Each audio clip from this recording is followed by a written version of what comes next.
né? A minha mãe, meu pai, né? A diretora da escola, enfim. Eu sou ativista dentro do movimento anarcopunk, tá? Que foi o que me levou para a docência, né? Atualmente, há alguns anos, né? Eu sou professor na rede pública estadual. Também lecionei em alguns ambientes um pouco atípicos, como Fundação Casa, Presídio. Trabalhei em certas ONGs, tá? Trabalhei também em centros comunitários. Então eu tenho uma certa experiência didática com relação à população no modo geral, né, gente? Por sua vez, né, o que eu costumo dizer muito, e é uma reflexão que eu tenho feito ultimamente, é o seguinte: o anarquismo me levou à docência, me levou à universidade, me levou à academia, e a academia me reforçou o anarquismo, tá? Então, quer dizer, eu procuro estar trabalhando dentro de um aspecto, de uma coisa bastante horizontal e não hierárquica. Eu desenvolvo também alguns estudos a respeito de África, tá? Eu tenho alguns pensamentos a respeito desse assunto, tenho feito vários contatos com militantes anarquistas, anarcopunks na África do Sul, né? Então, eu gosto de trabalhar também dentro da questão do ambiente e das discussões onde ensejam as questões de preconceito, tá? Por quê? Porque eu procuro quebrar esse desenvolvimento de ideias. Então, para tanto, eu penso assim que uma pedagogia que seja necessária, antes de mais nada, ela tem que ser uma pedagogia livre. Aí, claro, a gente vai levar várias discussões a respeito de como trabalhar dentro de um sistema que ele é falido, de um sistema em que ele funciona justamente para ser como ele é, né? Mas enfim, isso daí a gente vai acabar no bate-papo falando a respeito disso. Primeiramente, gente, a gente teve um probleminha técnico que não deu para colocar aqui nos slides, mas espero que todo mundo consiga vislumbrar as imagens dos slides, né, da palestra, né? Então, essa fala de hoje eu quero pegar essas três questõezinhas aqui, essas três perguntinhas. O que é educação? A quem serve? E qual a sua função? Tá? Vamos guardar essas questões e vamos refletir ao longo dessa fala aqui o que a gente tem com essas três questões, né? Vamos lá, vamos historicizar um pouco as questões, vamos contextualizar o que é educação. Para a gente pensar antes de mais nada na questão da educação libertária, a educação anarquista, assim como os documentários apresentou aqui pra gente, a gente tem que pensar o que a gente estava vivendo naqueles períodos, né? Basicamente, gente, quando a gente começa a falar de educação, a educação ela é algo que ela vai surgir necessariamente com a Revolução Francesa, tá? A Revolução Francesa, embora possua o seu lema liberdade, igualdade e fraternidade, que é algo muito belo, bonito e inspirador, nós temos que ter em mente que isso daí é um movimento burguês, ou seja, é o momento que a burguesia toma o poder dos outros poderes e chega no que a gente tem hoje, tá? Então, quer dizer, se antes tinha algo reacionário, vai surgir algo reacionário, porém, com uma certa forma, um certo formato que ele vai buscar uma ideia um tanto liberal. Então, quando a gente pensa a respeito da educação, até o momento da Revolução Francesa, a quem servia a educação? Ao clero. Tá? Basicamente é o clero. Para quê? Para poder formar massas de dominados acerca da religião católica, tá? Do cristianismo católico. Então, como que vai funcionar essa questão?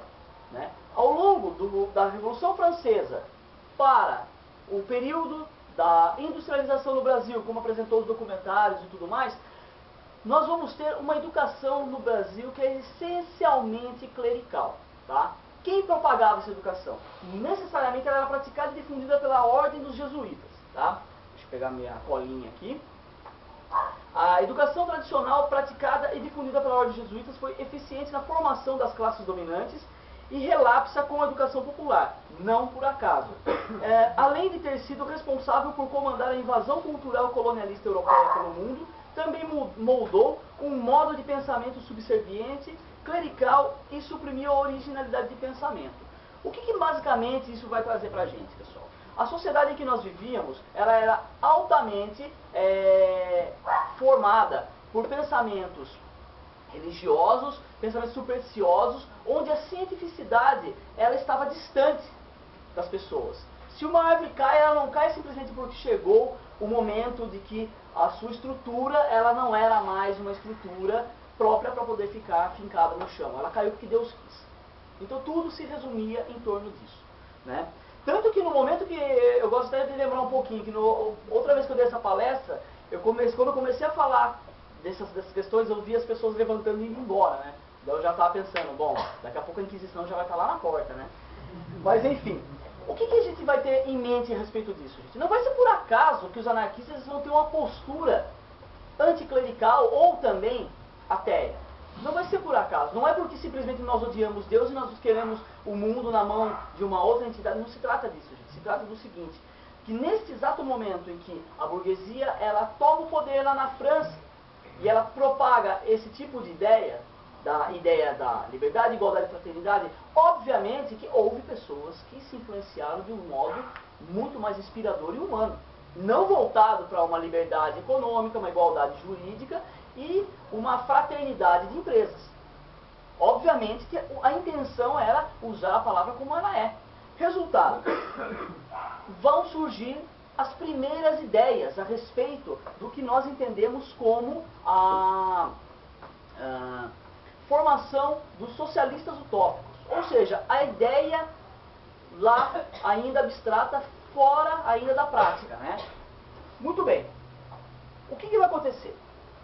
Nós vamos ter, no início do século XIX, um pensador chamado Charles Fourier, que ele vai propor abolir, no início do século XIX, o seguinte, todas essas questões postadas pelos clérigos, né, vai acusar o ensino público de homogeneizar os jovens e seus espíritos, porque, por sua vez, a intenção era formar uma categoria elitista e, por sua vez, como eu falei, o ensino clérigo voltado para essa função. Então, as primeiras ideias que vão se formar através desse pensador, tá? Mas, o que vai acontecer necessariamente, gente? Essas ideias vão tomar corpo juntamente com a formação do movimento anarquista, tá? Principalmente dos teóricos clássicos. Eu escolhi alguns, que são basicamente os clássicos, que quando a gente começa a estudar anarquismo, quando a gente tem o acesso àquele livrinho, o que é anarquismo, ou então os escritos anarquistas, a gente chega lá em Bakunin, Proudhon, Tolstói, tá? Que é tanto que esses que é o ponto-chave dessa fala. Mas então, como que vai ser a questão? Necessariamente, a gente tem que entender que é um período pós-Revolução Francesa, início dessa modernidade que nós cá estamos. Muito bem. Nesse exato momento, nós vamos começar então a perceber os escritos de Proudhon, de Bakunin, e mais próximo ao século XX, Tolstói. Proudhon ele vai propor um modelo de escola oposto ao burguês para responder aos interesses das massas. Em sua visão, nenhuma revolução será fecunda caso não haja instrução pública. Ou seja, ele entendia que para que as revoluções ocorressem, necessariamente as massas, as populações, elas necessitavam de uma orientação que fosse de dentro do próprio movimento. Tá? Se era dos trabalhadores, era de trabalhador para trabalhador. Tá? Bakunin vai ser um pouco mais enérgico. Né?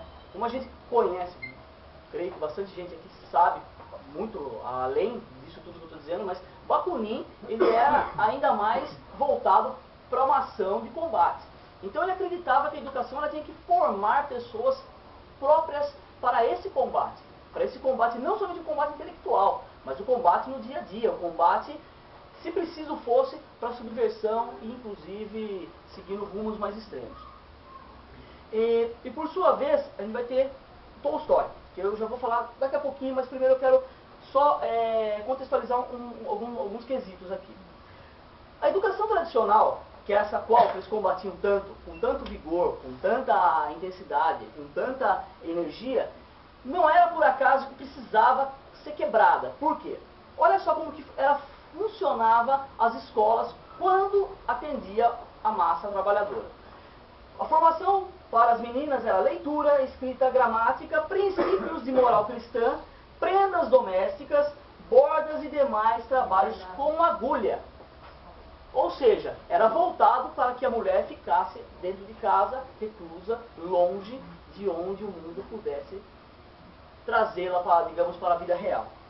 A vida real que eu falo no sentido dessa vida que a gente quer, tá, gente? Não é a vida real que eles colocam aí pra gente.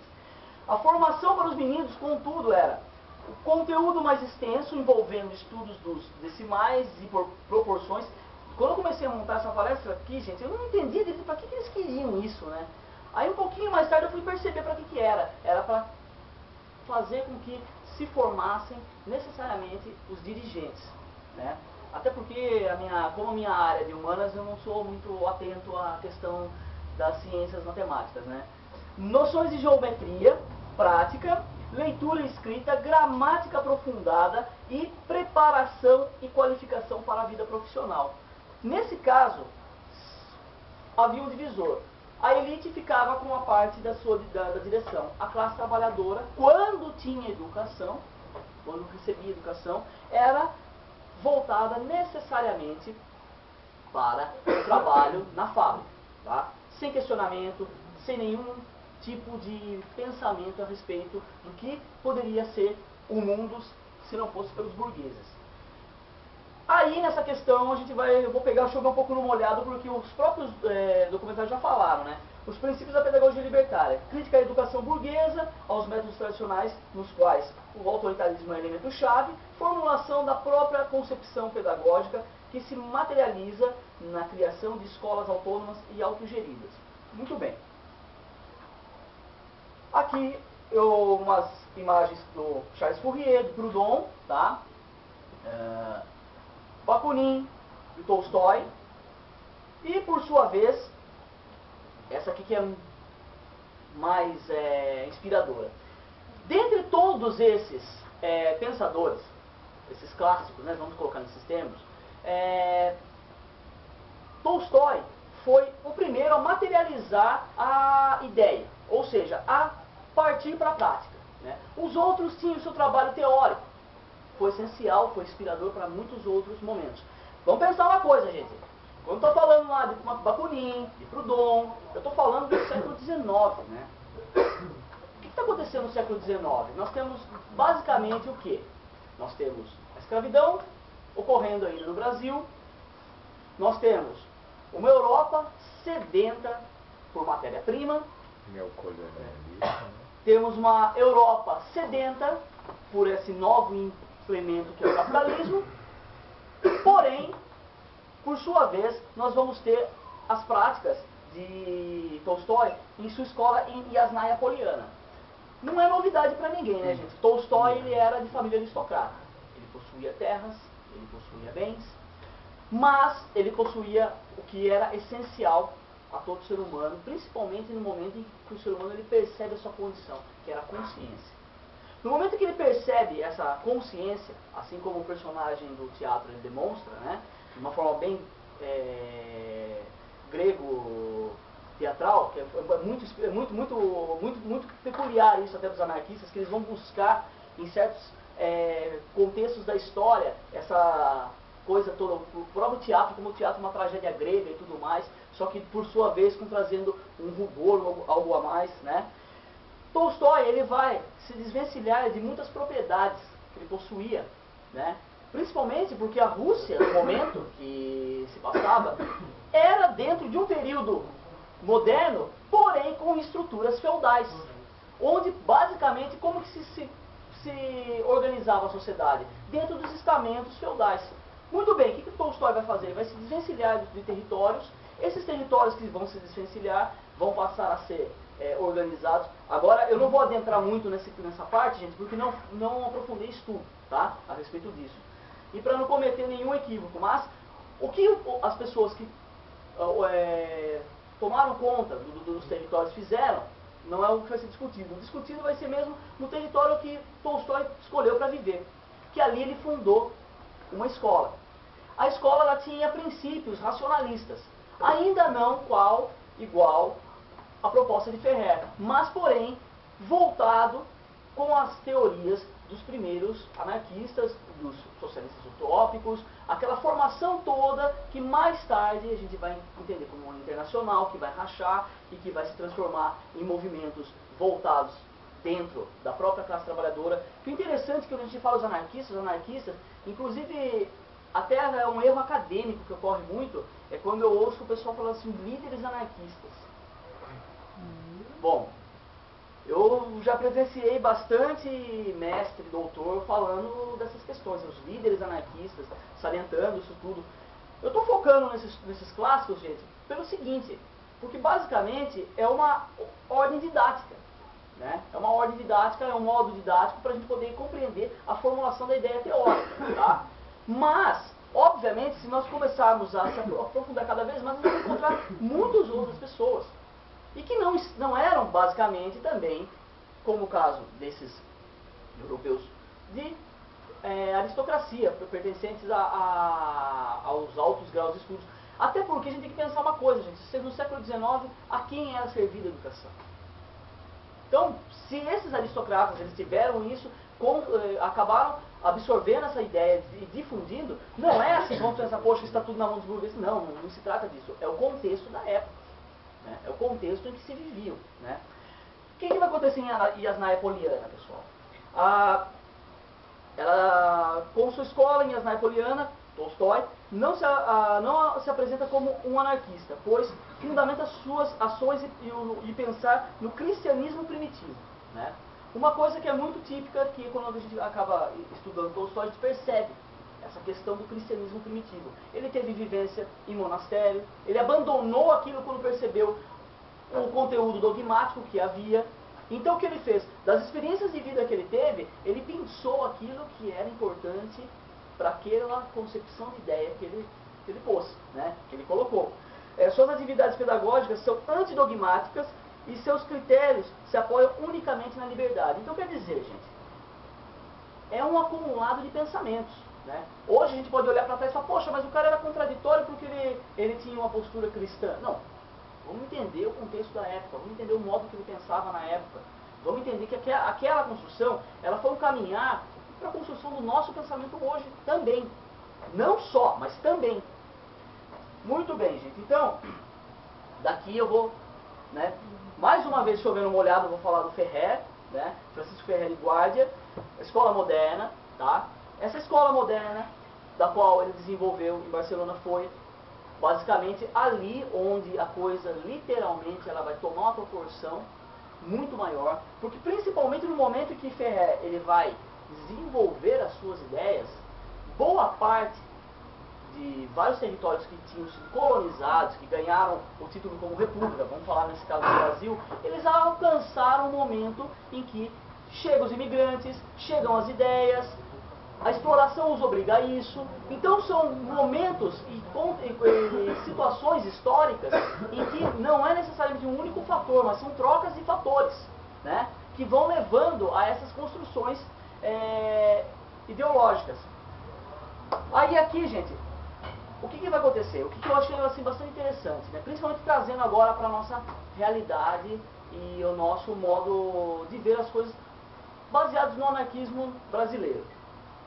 As escolas, né, que Ferrer desenvolveu, que mais tarde foram desenvolvidas no Brasil, elas vão ter experiências que vão ser as classes mistas, vão ter a ideia básica de misturar as pessoas independente da sua cor de pele. Naquele momento do século XIX, gente, a gente tem um fator que é preponderante para a colonização de territórios que até então não tinham sido alcançados no seu primeiro momento de colonização, ainda lá no século XVI. Eles começaram a criar as suas teorias racialistas. Então a gente vai ver, durante o século XIX, expandir pela Europa, e não somente na Europa, mas países colonizados por europeus, as ideias do higienismo, tá? A construção de uma raça branca. Nós vamos ter ideias voltadas principalmente para um mundo onde fosse civilizado, e esse mundo se traduzia numa Europa. Nesse momento, no momento em que Ferrer tem essas ideias de criar escolas mistas, independente da cor da pele de uma pessoa, da etnia, palavra que ainda não existia também no momento, ele está rompendo com um padrão científico bastante forte. Tá? A gente vai perceber uma coisa assim, muito típica do século XIX, que é a construção de países com matizes europeias. Por exemplo, não é por acaso que o Brasil vai trazer europeus, gente. Não é somente pela experiência do trabalho. Até porque, dentro de pesquisas que eu desenvolvi, em conjunto com um amigo meu, até vou fazer uma propagandinha dele aqui, o Carlos Carvalho Cavaleiro, que é lá de Sorocaba também. Ah, tem esse detalhe, viu, gente? Esqueci de falar no começo aqui. Eu venho de uma cidade chamada Sorocaba, que fica a 100 km de São Paulo, que é uma cidade industrial, que tem uma história também de movimento operário anarquista bastante interessante, e que se acaba confluindo, se misturando na história de Santos, na história de São Paulo, na história do estado de São Paulo e do Brasil de um modo geral. O que vai acontecer, gente, no momento que a gente estava pesquisando, principalmente em Sorocaba, nós percebemos que antes da Lei Áurea, né, vamos colocar nesses contextos um tanto, como que os professores na faculdade falavam mesmo, gente, no tempo cronológico, né, daquela construção cronológica cristalizada. Vamos colocar nesse momento, antes do momento em que os escravos são libertos por lei autônoma. O que acontecia? Em Sorocaba, nas suas empresas, nas suas indústrias, havia mão de obra negra. E que eram, por sua vez, escravos. Então, quer dizer, durante um longo tempo foi discutido o seguinte: nós trouxemos os imigrantes porque os escravos não tinham condição de trabalhar dentro das fábricas, o que é um equívoco. Porque, na verdade, os escravos que aqui estavam, já estavam dentro de empreendimentos. Não eram empreendimentos grandes, mas eles já tinham experiência de trabalho em fábrica. Não era só na lavoura que eles estavam. Se já pensarmos, por exemplo, na cidade do Rio de Janeiro, que era uma cidade extremamente populosa, a quantidade de escravos de ganho que existiam na cidade, que trabalhavam em diversas oficinas de diversas manufaturas, só isso dava conta do trabalho necessário para o empreendimento industrial que o Brasil tanto queria se ensejar. Só uma observação aí, Torão. Vale lembrar que os italianos que vieram no primeiro momento vieram da área rural, da lavoura. Como que o cara vem da lavoura para trabalhar na indústria? Sim, isso aí é uma questão bastante problemática nessa história fechada, né? Olha só o que vai acontecer então, gente. Nesse momento, por que eu estou falando nessas questões? Porque vai aclarar algumas coisas, principalmente nas escolas modernas no Brasil. O que o Brasil queria? O Brasil, principalmente, não só o Brasil, mas em especial São Paulo, queria criar uma nação onde o elemento africano desaparecesse ao longo do tempo. Necessariamente eram cientistas que estavam desenvolvendo ideias de cruzamento de pessoas, mas que fossem de nacionalidades quais fossem mais hábeis para se ensejar com maior rigor dentro da industrialização. Eles percebiam que, por exemplo, existia um agravante no caso dos suecos e dos alemães, pelo seguinte, pela sua orientação religiosa. Eles eram de matriz protestante. E uma vez que eles trabalhavam e não alcançavam a riqueza, eles se matavam. Então isso, para a Igreja Católica da época, era algo extremamente aterrorizante. Então eles consideravam aquilo como uma doença desses povos germânicos. Então eles não eram hábeis ainda. Então eles se trouxeram os latinos, principalmente pelo fato de que eles poderiam possivelmente embranquecer o Brasil, né? E o que era a tentativa deles no momento? Era lançar a população negra no maior limite da marginalidade, ou quanto mais longe possível das condições de sobrevivência, para aos poucos ir eliminando o sangue negro no sangue brasileiro. Basta só a gente analisar, gente, a Iracema, onde o desfecho nada mais é do que o vencimento do europeu sobre o sangue indígena. Então, quer dizer, eles achavam que era possível mesclar o sangue europeu com o indígena para embranquecer, ou então trazer europeus para automaticamente, até mais ou menos 1930, alcançar um patamar de civilização europeia. Tá?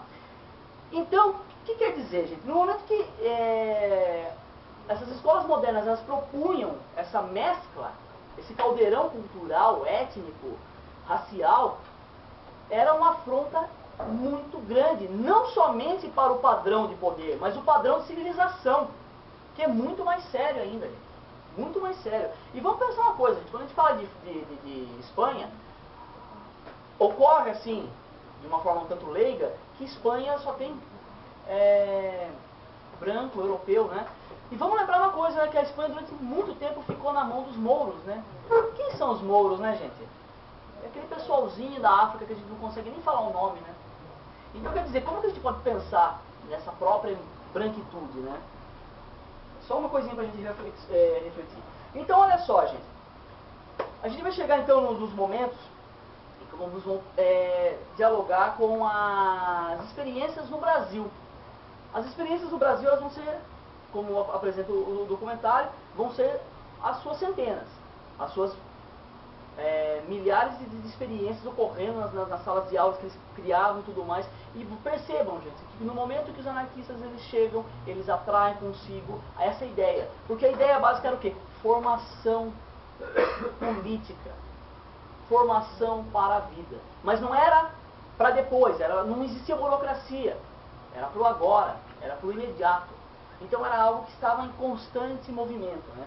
Então olha só, tem aqui essa fotografia que até o vídeo mostra, da primeira escola moderna no Brasil, né? Ela vai ser fundada numa casa simples por Edgar Leurotti, Gigi Damiani, Orestes Ristoles e Florentino de Carvalho. Mais tarde surge em São Caetano do Sul a Escola Moderna 2. Agora tem a questão, né, gente? O que eram os anarquistas, como a gente já sabe? Eles eram inimigos